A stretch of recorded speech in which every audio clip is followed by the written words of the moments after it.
perlawanan acara reuni 212. Jadi formatnya akan datang langsung di tempat, bukan virtual begitu ya Ustaz? Kita sedang bicarakan, mudah-mudahan dalam waktu 1-2 hari ini ada keputusan, karena kita harus koordinasi juga dengan Pemda DKI berkenaan dengan perkembangan COVID-19 ya. Perizinan itu sudah sampai di Sudah sampai ke Pemda DKI, kan Monas ke Pemda DKI. Dari Pemda nanti kalau sudah keluar baru kemudian ke Polda Metro Jaya. Karena kalau Allah tidak membolak-balikan hati orang-orang yang memegang kekuasaan untuk mengubah kebijakannya, saya kira semotot apapun kita, kalau hati mereka sudah ditutup, ya kita tidak meminta pertolongan kepada Allah. Kita hanya adu argumentasi semata-mata, kita hanya adu otot, adu kencang teriak, dan adu kehebatan ilmu. Nggak bakal berhasil.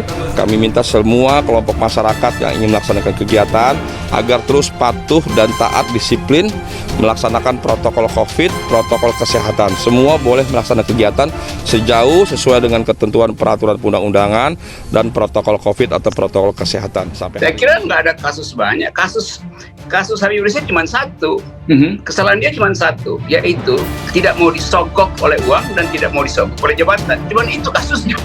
Kan kita mudah bikin algoritma dari bahasa pemerintah, bahasa Presiden Jokowi yang kadang-kala cuma dengan bahasa tubuh dengan satu isyarat mengaktifkan seluruh aparatnya untuk memusuhi Habib Rizik.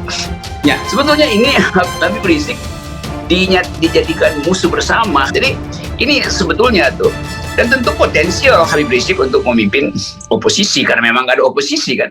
Jadi pengertian.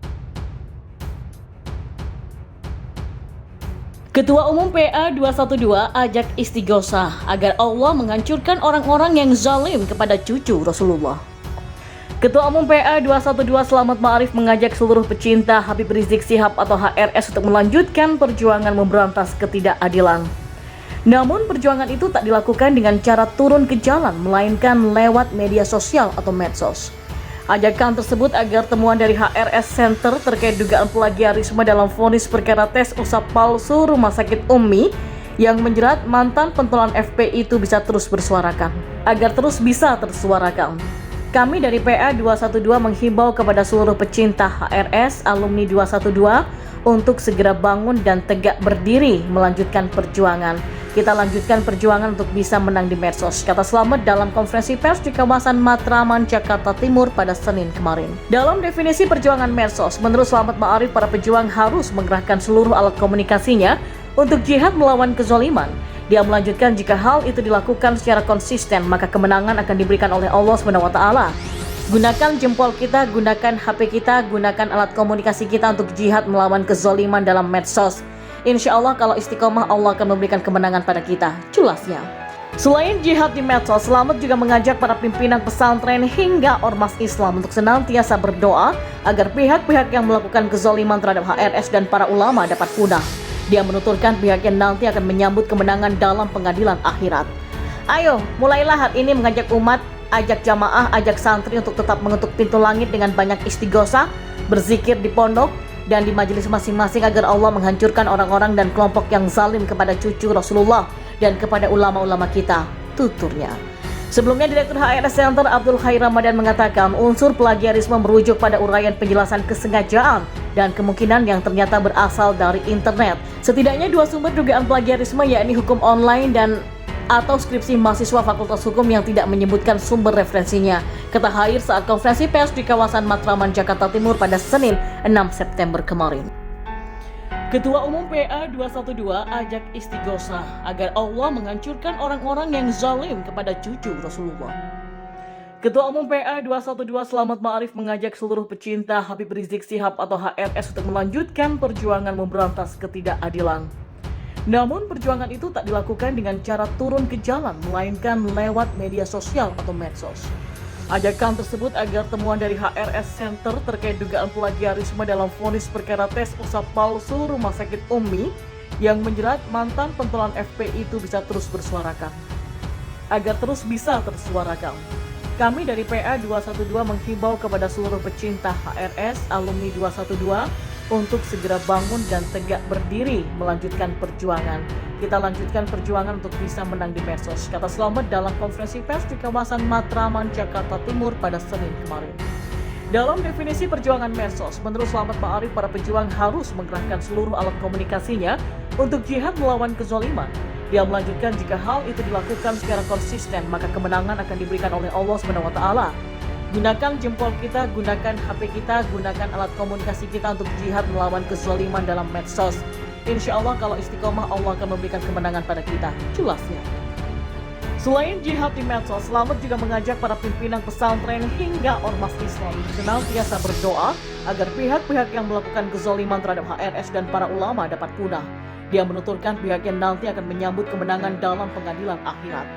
Ayo, mulailah hari ini mengajak umat, ajak jamaah, ajak santri untuk tetap mengetuk pintu langit dengan banyak istighosah, berzikir di pondok, dan di majelis masing-masing agar Allah menghancurkan orang-orang dan kelompok yang zalim kepada cucu Rasulullah dan kepada ulama-ulama kita, tuturnya.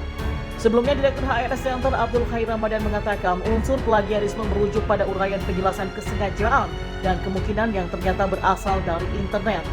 Setidaknya 2 sumber dugaan plagiarisme, yakni hukum online dan atau skripsi mahasiswa Fakultas Hukum yang tidak menyebutkan sumber referensinya, kata Khair saat konferensi pers di kawasan Matraman, Jakarta Timur pada Senin 6 September kemarin.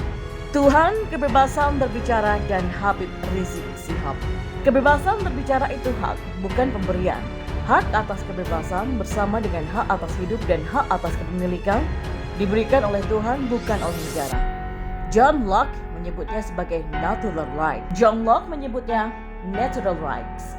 Hak-hak alamiah adalah hak-hak dasar yang tidak bisa direbut atau dibatasi oleh negara karena diberikan oleh Tuhan, bukan diberikan oleh negara. Hak dasar itu berbeda dengan hak berkendara yang diberikan oleh negara, karena itu bisa dicabut atau dibatalkan sesuai dengan ketentuan. Hak dasar atau hak asasi bahkan lebih tinggi kedudukan moralnya daripada konstitusi. Para filsuf demokrasi yang pertama seperti Hobbes, John Locke, Rousseau mengatakan bahwa konstitusi yang tidak memberikan perlindungan terhadap hak asasi adalah konstitusi yang tidak legitimit. Dalam pemikiran politik demokrasi klasik, kedudukan hukum Tuhan atau hukum alam yang dipresentasikan dalam hak-hak asasi dianggap lebih tinggi ketimbang hukum-hukum manusia. Karena itulah, hak kebebasan berbicara tidak membutuhkan kualifikasi apapun. Bebas itu artinya bebas saja. Siapapun rakyat, kaya atau miskin, pintar atau bodoh, sakit atau sehat, coklat atau kuning, wanita atau lelaki, dan sebagainya, punya hak kebebasan ini. Artinya, pendapat bodoh, tidak akurat, dan salah sama statusnya dengan pendapat pintar, akurat, dan benar, tidak boleh dilarang. Kebebasan berbicara tidak mengharuskan orang menggunakan data akurat atau membuat simpulan yang benar. Saya tegaskan sekali lagi, Anda tidak bisa disalahkan sekalipun Anda mengutip data yang tidak akurat. Anda pun tidak bisa disalahkan ketika Anda membuat pernyataan yang salah. Karena rakyat itu tak harus pintar, ahli, berpendidikan tinggi, profesional, bisa periksa data di BPS, bisa cek dan recheck dan sebagainya untuk berbicara. Hak kebebasan berbicara itu melekat, tidak terpisahkan atau inalienable, dan tak hilang sekalipun Anda tidak lulus SD, tidak bisa baca tulis, IQ di bawah 90, dan adapun keadaannya negara tak boleh mengurangi apalagi melarang orang untuk berbicara. Apakah dengan begitu demokrasi menjadikan kebebasan yang berlebihan? Apakah kebebasan berarti membiarkan wacana publik diisi oleh kebohongan dan kecurangan? Tentu saja tidak. Tetapi saya percaya bahwa pemberian Tuhan mencukupi dirinya sendiri. Kebebasan itu mencukupi dirinya sendiri, dengan kata lain, kebebasan dapat mengendalikan dirinya sendiri atau self-organizing. Kebebasan tidak akan merusak kemanusiaan, bahkan menghindarinya. Sudah barang tentu, pendapat tidak semuanya benar, banyak juga pendapat yang salah. Tetapi sepanjang kebebasan itu tersedia, maka selalu akan ada orang yang meluruskan. Orang-orang yang tersesat pada akhirnya akan menemukan jalan kebenaran. Seperti kata Thomas Jefferson, kesalahan pendapat bisa ditoleransi sepanjang nalar terus bekerja melawannya. Nalar atau akal sehat adalah pengertian yang sering disandingkan bahkan menjadi kata ganti untuk moral, alam, dan juga Tuhan. Nalar adalah kapasitas yang hanya dimiliki oleh manusia. Selain nalar, Tuhan juga memberikan moral, yaitu kapasitas untuk membedakan benar dan salah. Moral yang naluriah atau yang terlembagakan menjadi kompas ketika orang memilih gagasan terbaik in the free trades of ideas. Jadi tak ada yang perlu ditakutkan dari kebebasan. Dengan sendirinya kebebasan akan dimodernisasi oleh nalar dan moral. Orang tidak akan memilih pendapat yang tidak didukung nalar yang kokoh atau menguntungkan diri sendiri saja. Gagasan terbaik tidak hanya gagasan yang menguntungkan satu orang atau self-interest, nalar optimal. Gagasan yang mendominasi mestilah gagasan yang menguntungkan orang banyak atau moral